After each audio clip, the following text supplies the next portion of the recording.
Baik, Assalamualaikum warahmatullahi wabarakatuh. Waalaikumsalam warahmatullahi wabarakatuh.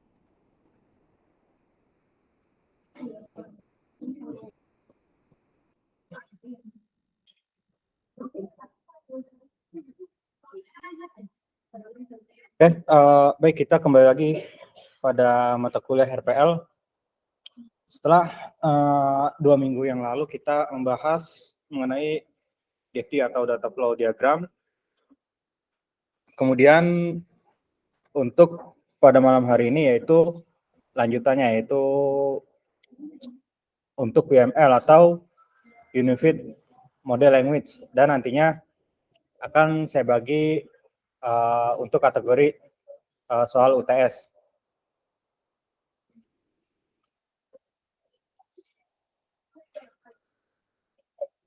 Untuk UML sendiri atau Unified Model Language ya, di sini biasa kita membuat pada sebuah sistem membuat sebuah model.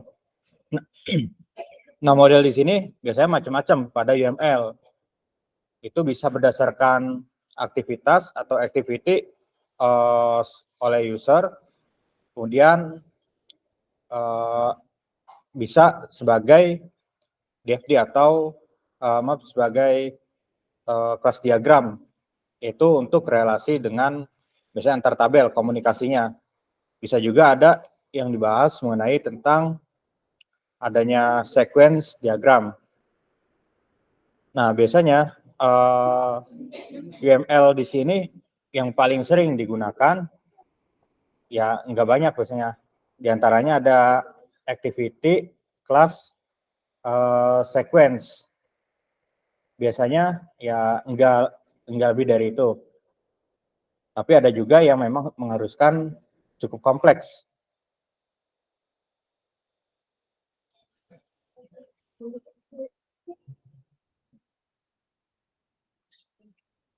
Oke, di sini UML sendiri sebenarnya sebagai bahasa yang sudah distandarisasi pada industri, yaitu untuk merancang sebuah visualisasi serta dokumentasi untuk sebuah dokumentasi pada sebuah software atau sistem informasi.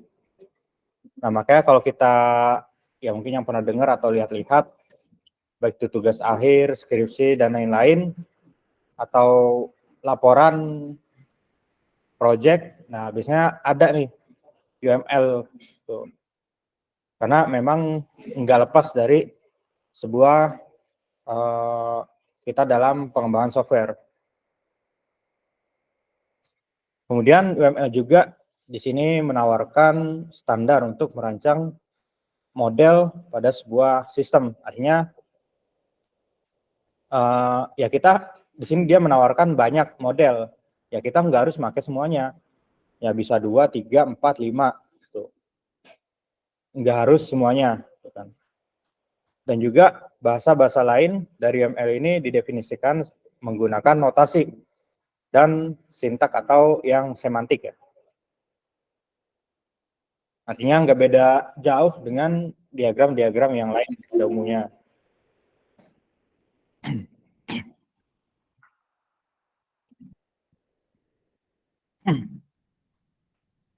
Oke, kemudian UML lanjutan dari notasi. Nah, di sini biasanya kumpulan bentuk khusus untuk menggambarkan berbagai diagram piranti lunak atau perangkat lunak. Nah, artinya notasi di sini dia biasanya ada sebelum, sesudah, atau dari mana mau kemana gitu kan. Ya notasi dari pengguna ke dia actionnya atau prosesnya mau ngapain. Kemudian setiap bentuk yang memiliki makna, dan UML juga punya definisi dia bagaimana membentuk model-model tersebut sehingga dapat dikombinasikan gitu. Kemudian notasi UML juga di sini diturunkan dari 3 notasi, yaitu diantaranya ada Grady Boots, Object Oriented Design, kemudian oleh Jim Rombach yaitu Object Modeling Technique, dan Ivar Jacobson, itu Object Oriented Software Engineering.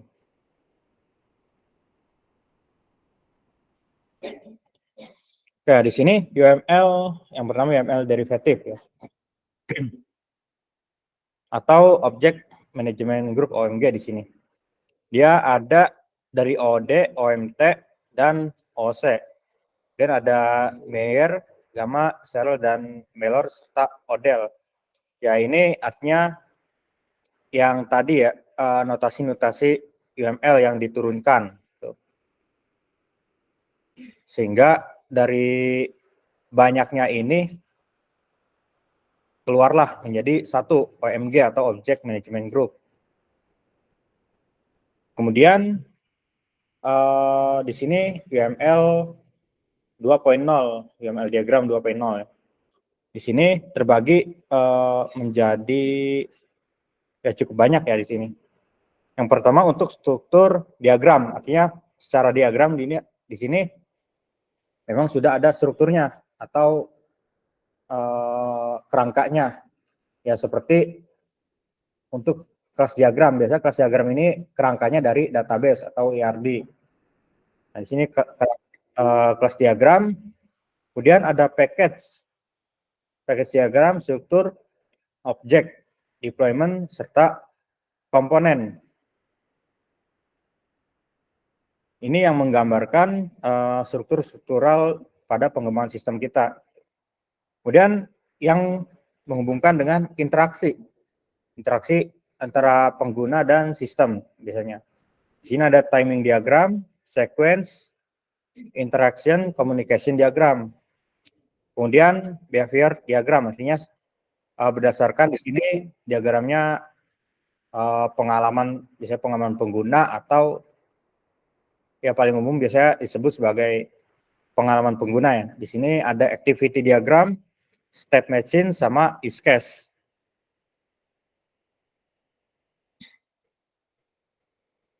Oke, selanjutnya di sini ada analisis dan desain proses.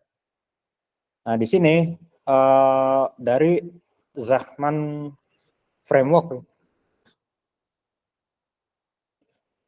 Dari Zachman Framework, di sini ada system requirement.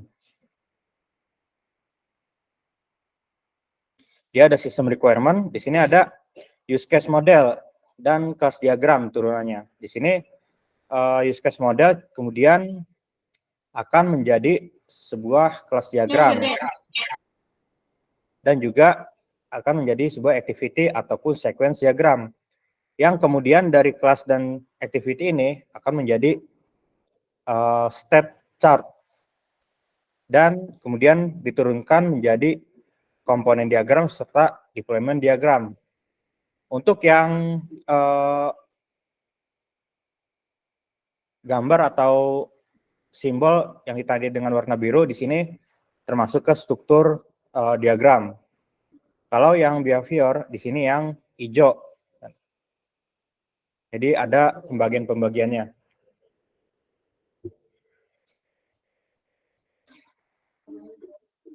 Kemudian untuk use case diagram juga di sini menggambarkan fungsionalitas yang diharapkan dari sebuah sistem.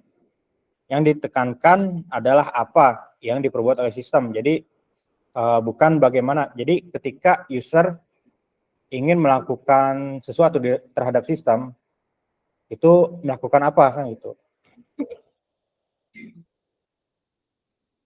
Biasanya kalau kita bikin atau melihat use case, biasanya ada pengguna, entah admin atau user. Nah, di sini apa yang dilakukan atau tekankan ke sistem, itu ada biasanya login. Kemudian setelah login, ada ya dia entah ngecek data, nambah data, verifikasi, atau melihat laporan. Nah, biasanya apa yang dilakukan pengguna oleh sistem. Kemudian ada sebuah use case yang merepresentasikan interaksi antara aktor dengan sistem. Ya ini biasanya ada notasi-notasinya.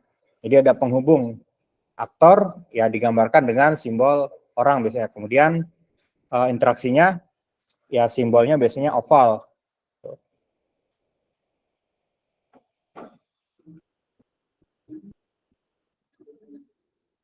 Kemudian untuk use case, nah use case sendiri ya simbolnya seperti yang di pojok kanan atas ya, di sini oval, simbolnya untuk use case sendiri.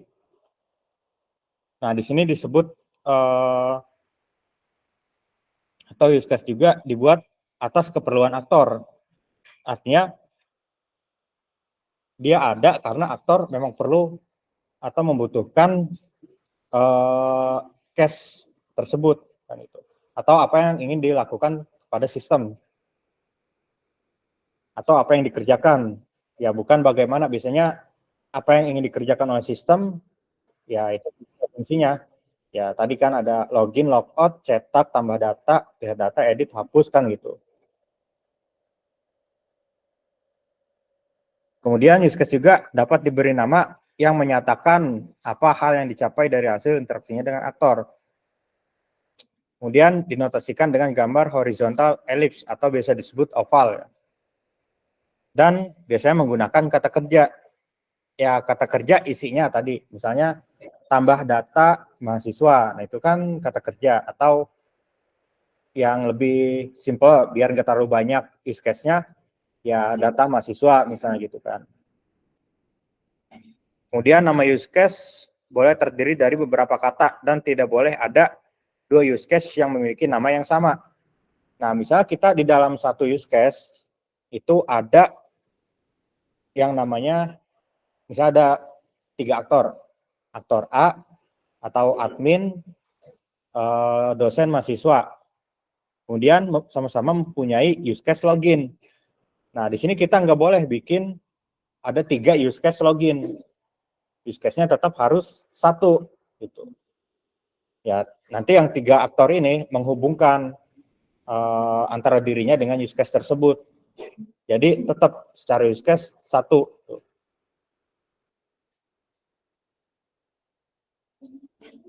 Kemudian aktor di sini digambarkan atau menggambarkan orang pengguna, user kan, atau sistem yang eksternal atau seorang stakeholder yang menyediakan atau menerima informasi dari sebuah sistem. Di sini aktor juga memiliki peran bukan hanya sebuah posisi jabatannya, jadi dia mempunyai tugas juga kepada sebuah sistem. Kemudian aktor juga dapat memberikan sebuah input ataupun menerima informasi output dari sistem. Aktor biasanya menggunakan ya kata benda.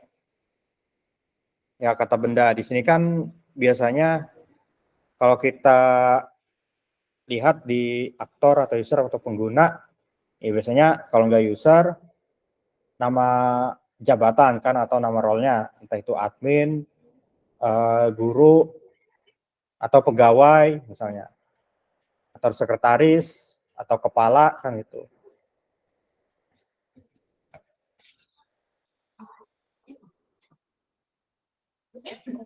Oke, kemudian di sini ada asosiasi. Di sini asosiasi yang bukan menggambarkan aliran data atau informasi.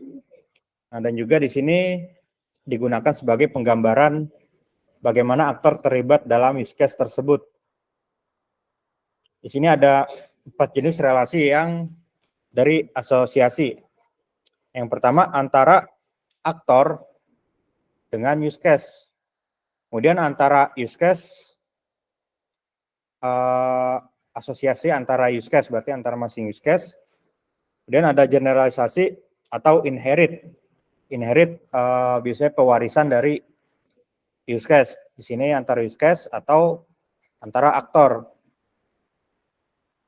Nah, di sini asosiasi antara aktor dan use case. Berarti yaitu antara biasanya siapa atau apa. Berarti siapanya ini aktor, apanya ini use case. Jadi aktor ini akan melakukan apa gitu kan. Kayak di sini untuk asosiasinya biasanya gunakan garis tanda panah untuk asosiasi antar aktor dan use case. Nah, seperti panah yang bawah kan gitu. Garis panah. Kemudian kalau antara use case Berarti antara use case dengan use case. Di sini asosiasinya bisa dengan panah, tapi biasanya ada tambahan include, artinya dia termasuk ke dalam use case tersebut. Misalnya di sini contoh, aktor nasabah akan melakukan pembukaan rekening. Nah, pembukaan rekening di sini sudah termasuk dengan pencatatan data pribadi dari nasabah tersebut. Jadi ya nasabah nggak harus ada jadi ini termasuk di dalam pembukaan rekening gitu. Ya bisa juga pengecekan data yang lainnya, misalnya ada NPWP, ya berarti termasuk ke dalam pembukaan rekening gitu kan. Nah kemudian kalau ada di sini login validasi, ini beda lagi ya. Login validasi di sini ketika kita ingin mendaftar sebuah kursus atau untuk kita belajar gitu kan atau media online, biasanya harus ada login. Ketika klik bisa diarahkan ke login. Nah, jadi di sini ada include antara use case dengan use case asosiasinya. Kemudian manage kurikulum juga harus login kan gitu. Jadi ada dependensi atau keharusan juga, atau yang harus ada. Nah kemudian ada juga extend. Kalau include tadi dia termasuk ke dalam use case yang lain, artinya wajib yang harus ada kan gitu. Kalau extend dia sebenarnya tidak harus ada. Nah di sini misalnya nasabah ingin membuka rekening, kemudian ada extendnya di sini membuka deposito. Nah membuka deposito sebenarnya kan terkadang nggak harus bikin pembukaan rekening gitu kan.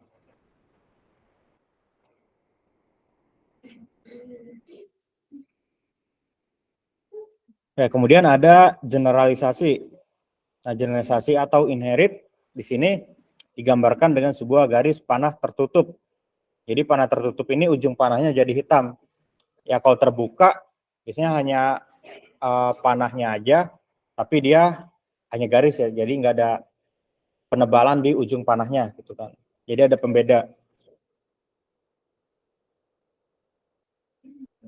Nah, jadi untuk yang inherit ini dia ada pembuka deposito, kemudian dia juga inherit dengan use case di atasnya gitu. Jadi ada parent-nya juga di sini. Ya, kemudian generalisasi inherit antara aktor. Di sini international student dengan student. Ya, artinya di sini ada hubungannya. Baik itu yang student nasional atau yang dalam negeri dan student internasional yang dari luar negeri. Nah, di sini yang mempunyai dia privilege yang sama sebenarnya.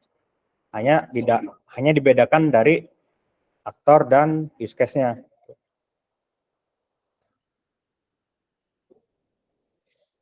Oke, kemudian di sini ada use case system boundary box.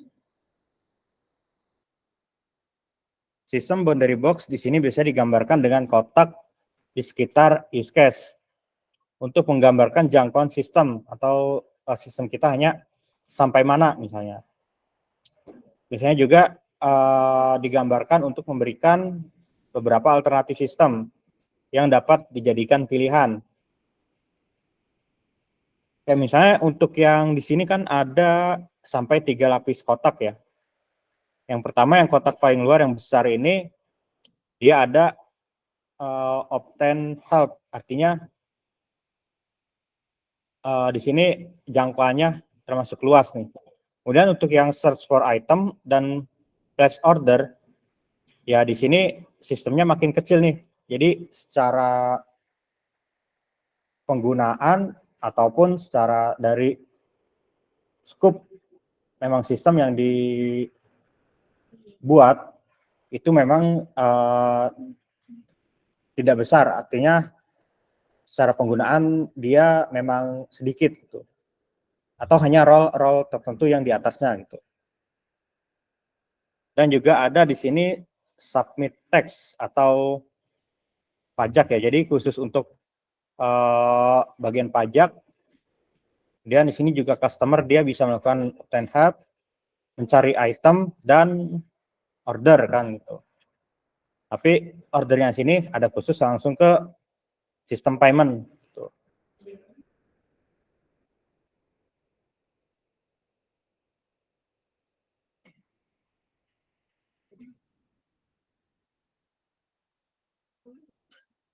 Oh, ada latihan.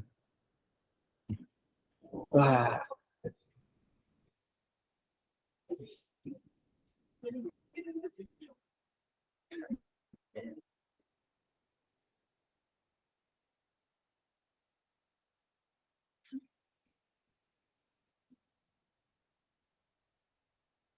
Oke, biasanya tampilan ini biar seger ya.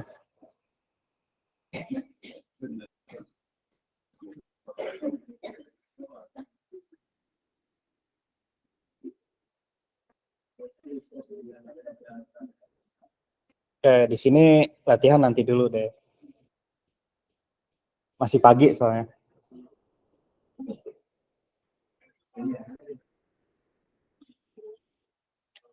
Oke, di sini masih ada beberapa contoh dari use case diagram ya.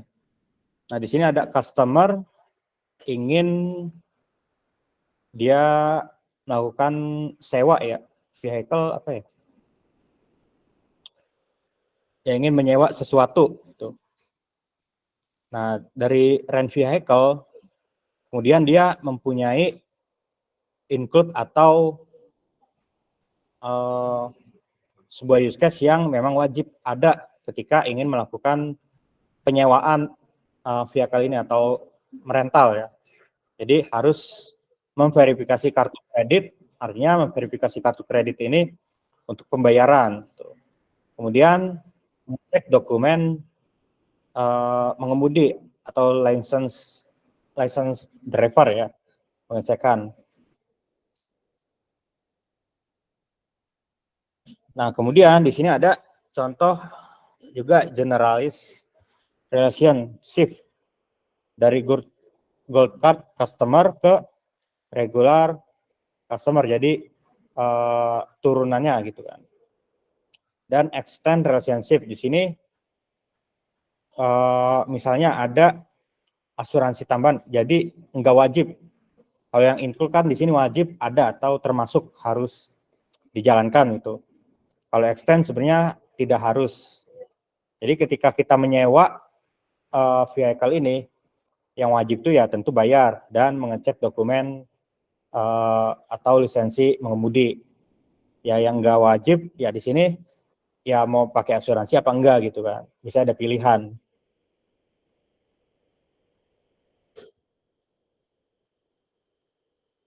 Oke, kemudian di sini ada use case ya relationship tadi masih contoh juga kayak supply customer data dan order produk. Kemudian di sini juga ada range payment. Nah, di sini masing-masing ketiga ini mempunyai kewajiban atau keharusan adanya place order ini gitu kan. Nah, place order di sini ada mempunyai permintaan katalog, tapi di sini dia tidak diharuskan gitu. Kalau include, simpelnya kata kuncinya include ini diharuskan, wajib, ya wajib ada gitu kan, wajib dilakukan. Kalau extend ya tidak wajib gitu, tapi ya kita sediakan atau dia sebagai pilihannya opsional. Gitu.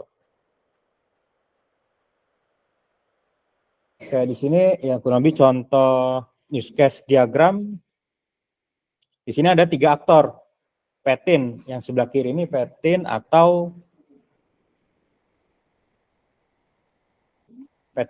pasien. Kemudian ada scheduler untuk di sini jadwal ya, pilihan penjadwalan.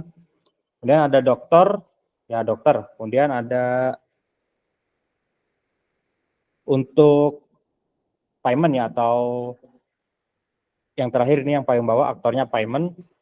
Nah, di sini pasien di sini bisa melakukan pembatalan appointment, kemudian bisa membuat appointment di sini untuk use case contoh di alur ya baik rumah sakit atau klinik ya biasanya. Nah, dan di sini juga sudah termasuk ada pengecekan record pasien atau riwayat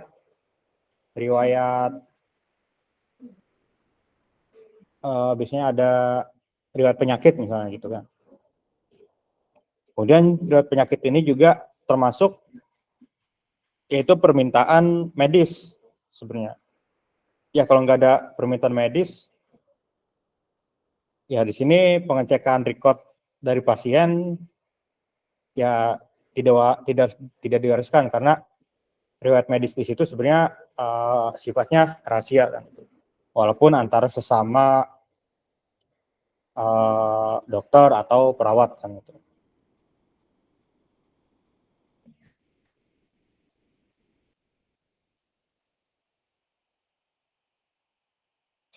Oke, ya harus studi kasus. Tadi latihan. Sekarang studi kasus.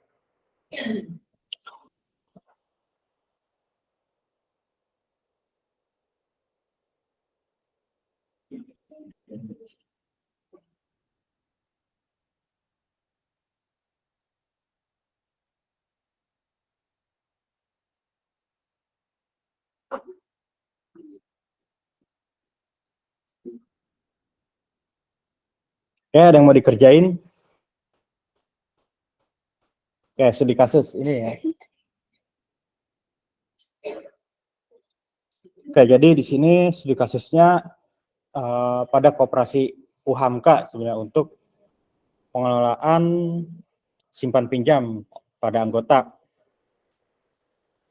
Nah, basic, kalau nggak salah di sini kalau aktor ada anggota. Nah, di sini anggota bisa melakukan use case-nya berarti formulir permohonan pinjaman.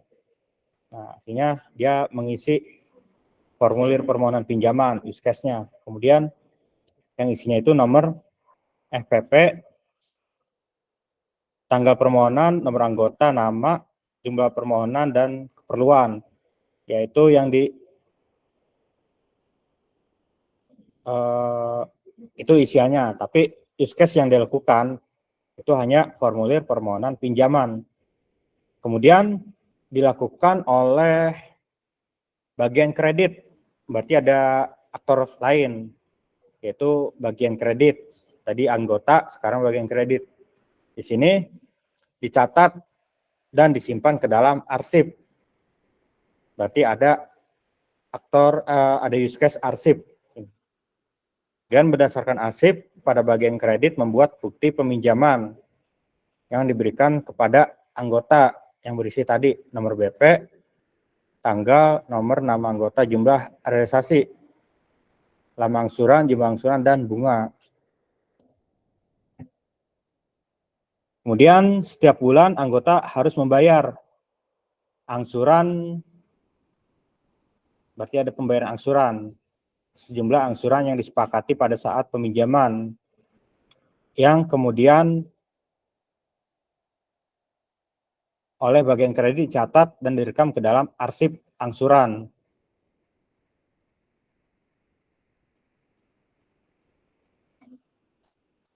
Ya, ada yang bisa bikin?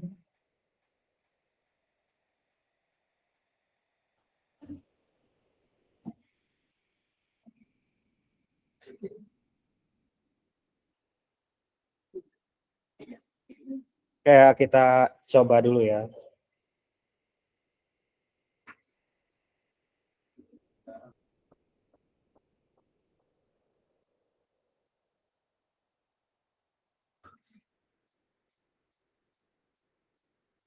Kayak misalnya untuk use case atau UML diagram. Nah, di sini kan ada aktor. Nah,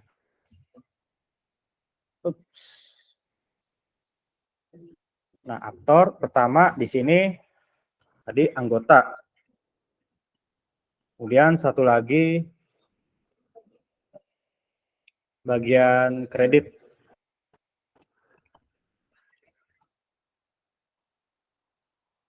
Oke, di sini anggota bisa melakukan berarti formulir permohonan pinjaman. Di sini use case-nya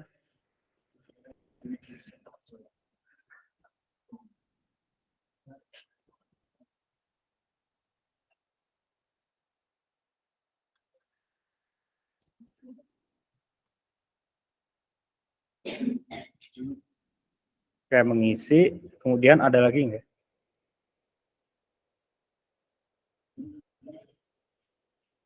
Nah, kalau bagian kredit dia ada arsip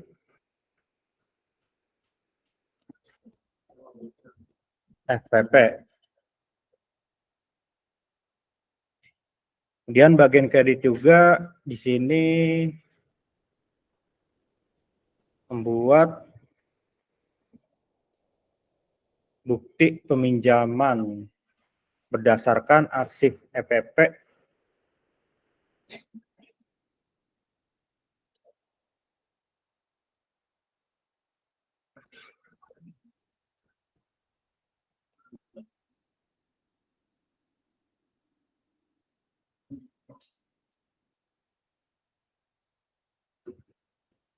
Kemudian di sini ada pembayaran angsuran.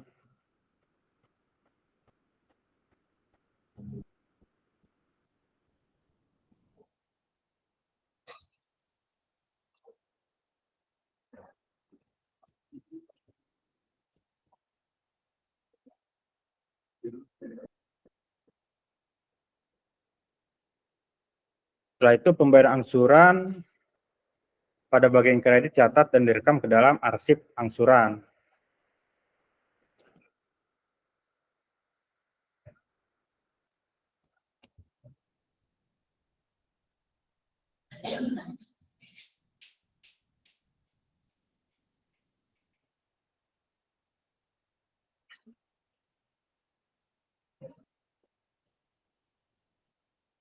Kemudian di sini juga ada bukti angsuran ya. Bukti angsuran. Kemudian bagian kredit selalu membuat laporan peminjaman dan laporan angsuran kepada ketua koperasi. Berarti ada 3 aktor di sini.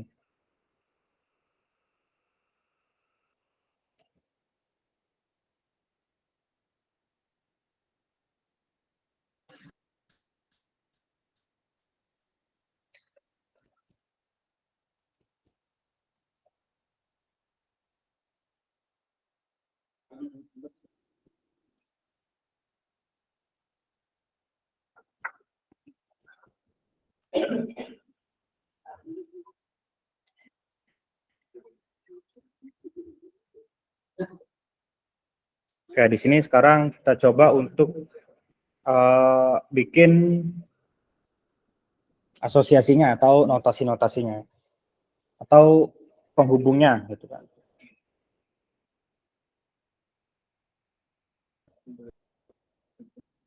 Oke, di sini ada garisnya harusnya lurus nih.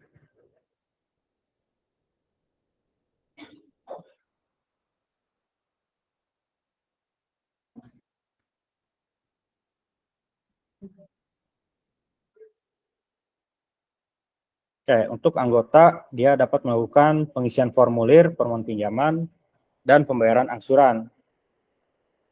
Kemudian untuk bagian kredit ya biasanya di sini ada arsip FPP, kemudian arsip angsuran. Nah, di sini untuk include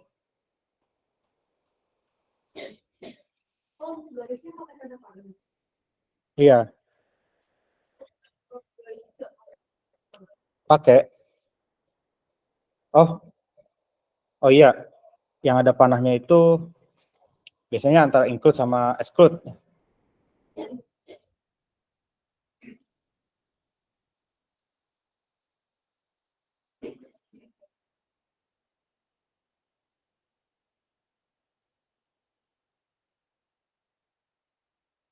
Nah, kayak gini ya. Oke. Include.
Oke, di sini ya kurang lebih ya seperti ini.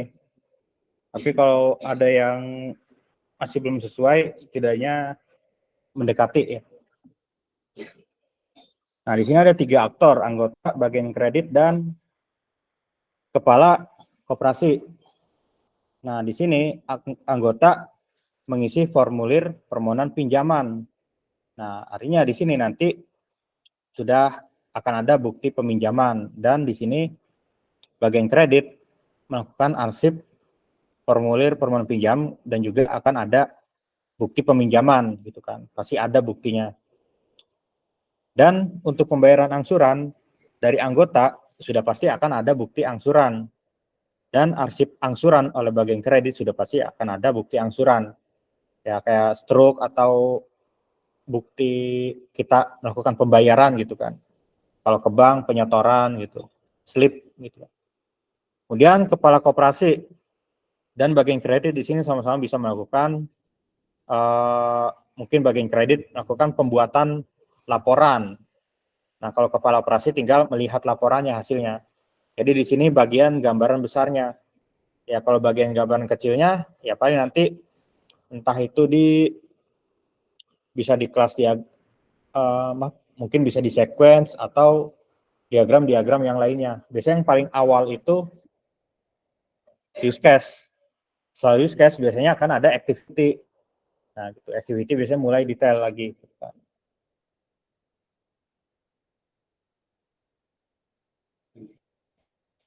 Oke, sampai sini jelas.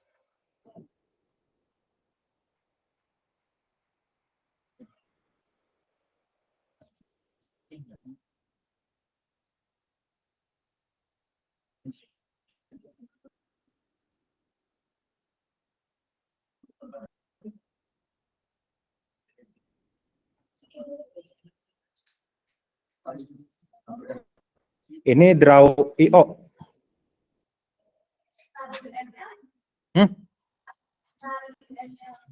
Apa? Oh, Star UML. Oh, ya pakai ini aja. Mungkin harus bayar ya.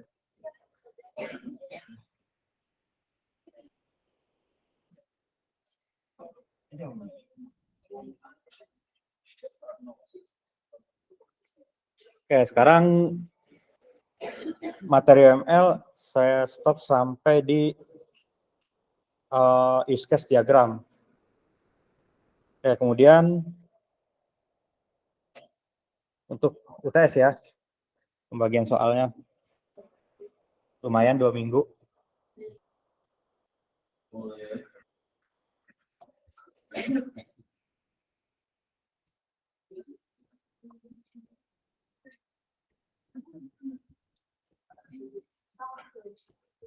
Bentar.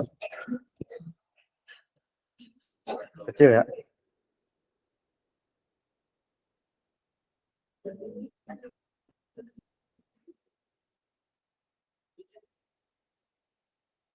Nah,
Kalau untuk random online pakai apa ya biasanya? Kayak buat door prize atau apa? Iya.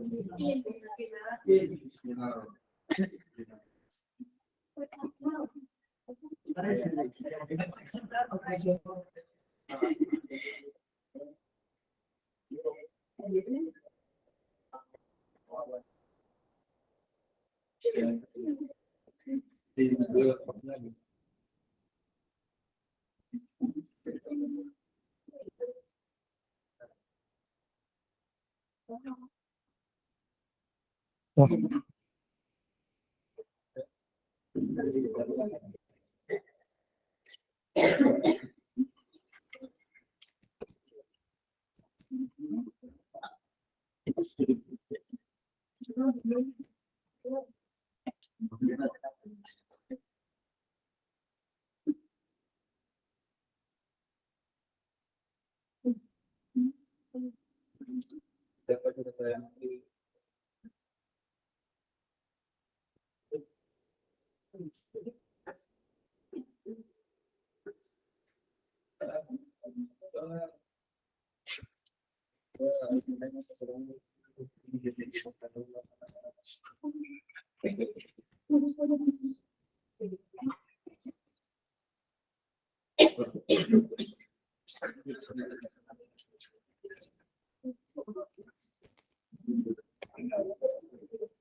Oh, salah ini.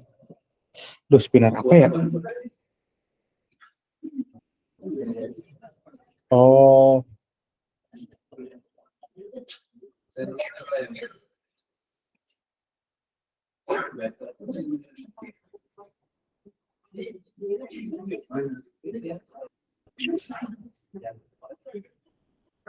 Nah, ini ya.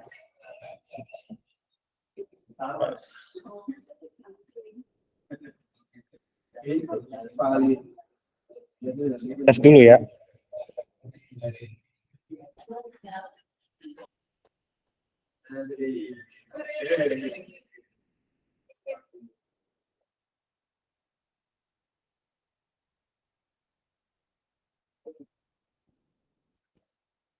Kayak ini saya ambil dari inisial nama ya.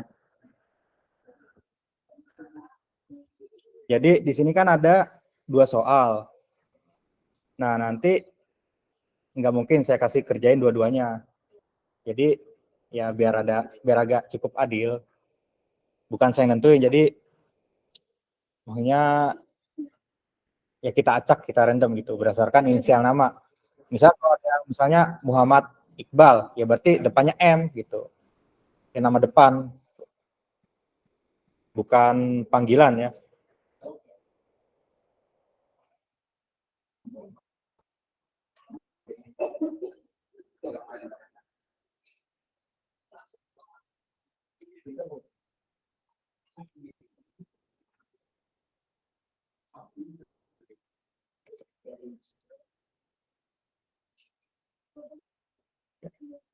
A, B, C, D, E, F.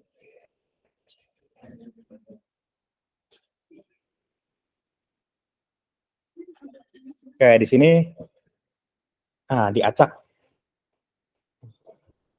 Kayak di sini saya tentukan dulu untuk nomor pilihan 1 kemudian pilihan 2, begitu seterusnya. Inisial, nama, depan.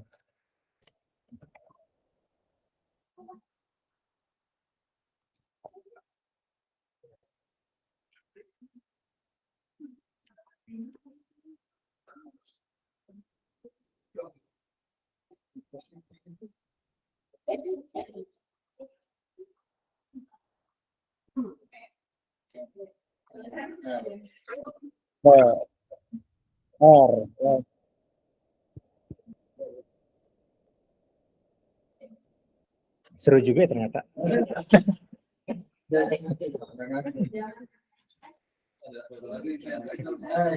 X. Ya siapa tahu ada kan. Oke.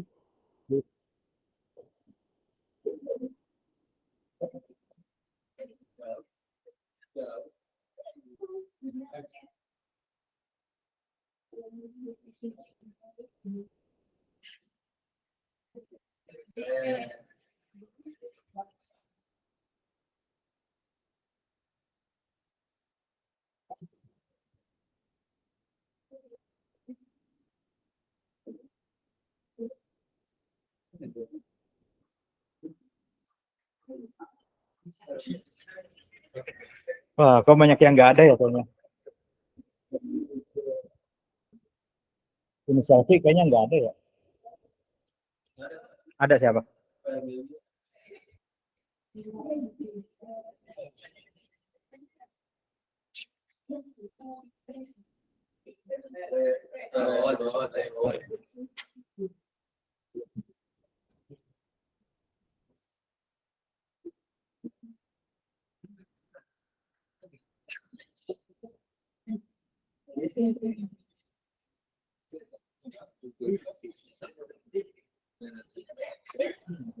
Pak.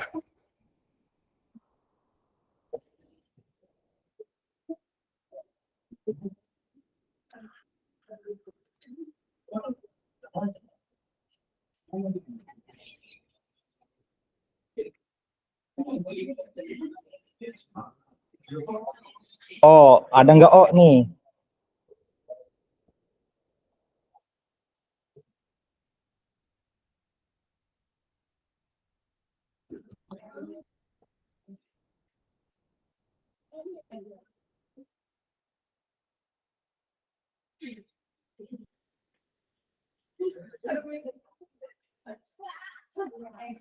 Kayaknya ini jarang yang ada punya misalnya ya.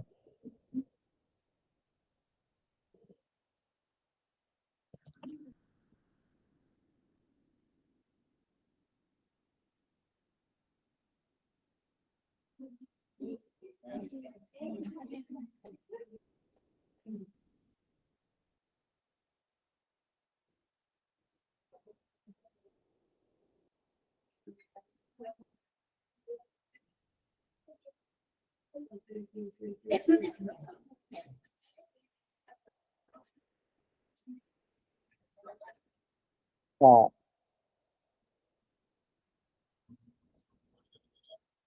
wah ini jarang yang punya nama-namanya biasanya. Yang keluar duluan.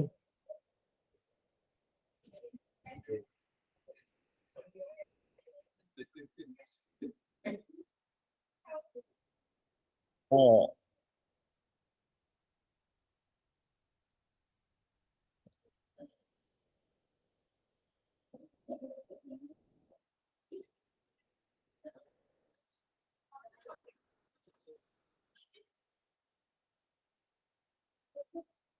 Oh, ya.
Ini banyak Muhammad nih.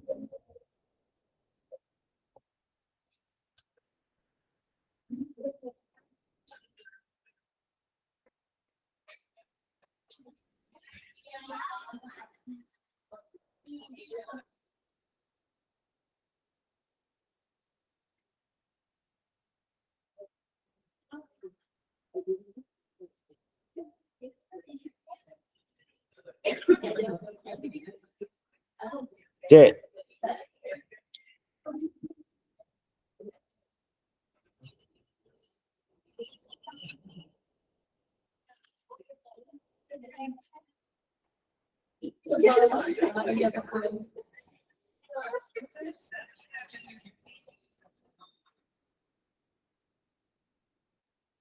S.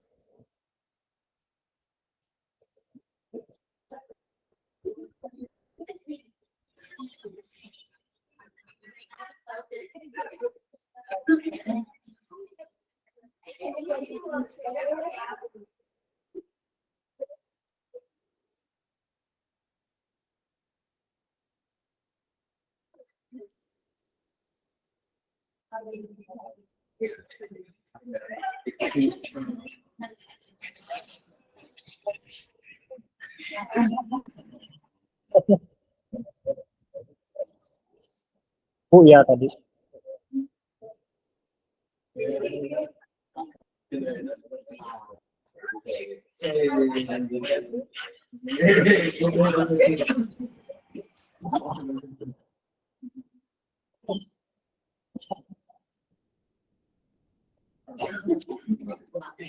Kayaknya nih yang rame-rame komplotan mau ngerjain bareng ya.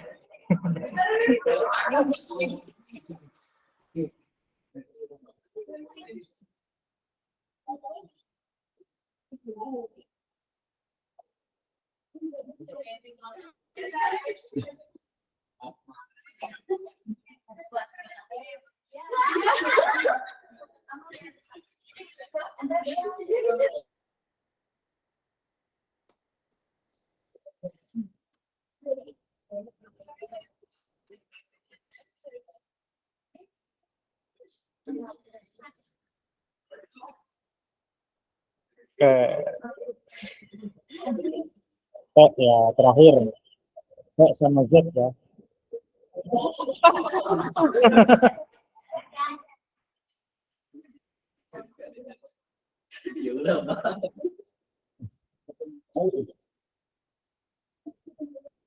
Ini T terus Z. Oke, jadi sudah ini pengelompokan berdasarkan inisial nama depan. Inisial nomor 1. Pilihan nomor 1 ya inisialnya berikut ya.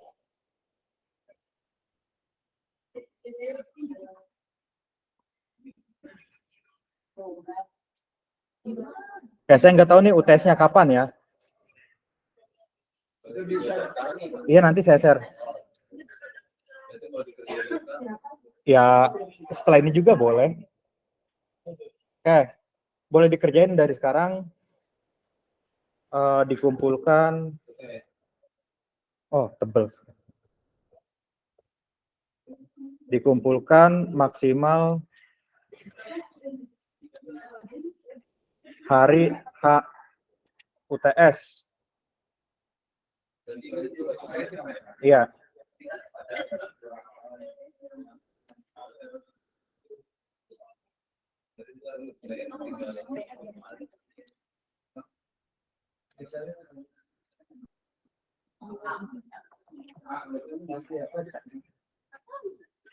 Via e-learning. Nah, saya juga nggak tahu nih UTS-nya kapan. Ya kan kita ya antara 2 minggu lagi atau 3 minggu lagi. Ya nggak tahu juga sih. Tuh. Jadi nggak ada yang susulan kebangetan nih. Nggak ada yang ngirimin ya. Nggak ada yang ngirimin setelah hari HUTS. Saya harap nggak ada ya. Karena udah dari sekarang nih. Tuh.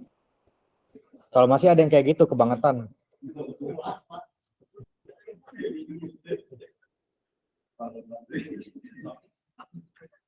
Nanti untuk form submitnya ya mulai saya sediakan minggu depan lah gitu. Ya batas hari UTS-nya ya anggaplah 2 minggu lagi gitu. Kalaupun ada jeda 1 minggu tambahan buat kuliah pengganti ya berarti 3 minggu jadinya kan. Wah nambah extend kan. Oke nanti ini saya share soalnya.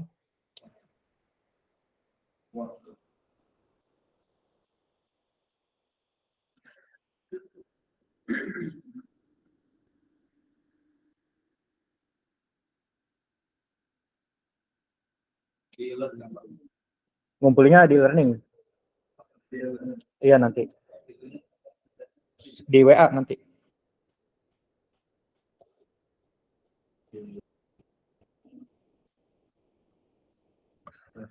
Dengan format PDF aja ya.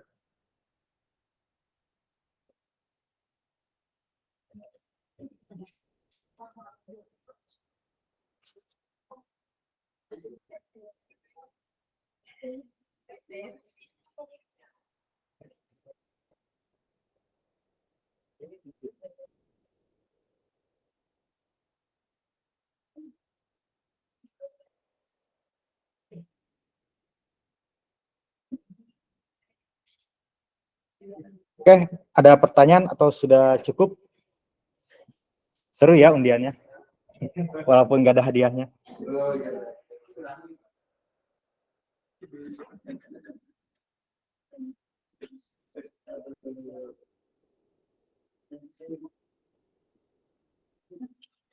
Kalau sudah cukup dan tidak ada pertanyaan lagi, nanti saya share di WA. Terima kasih semuanya. Saya akhiri perkuliahan pada malam hari ini. Wassalamualaikum warahmatullahi wabarakatuh. Waalaikumsalam warahmatullahi wabarakatuh.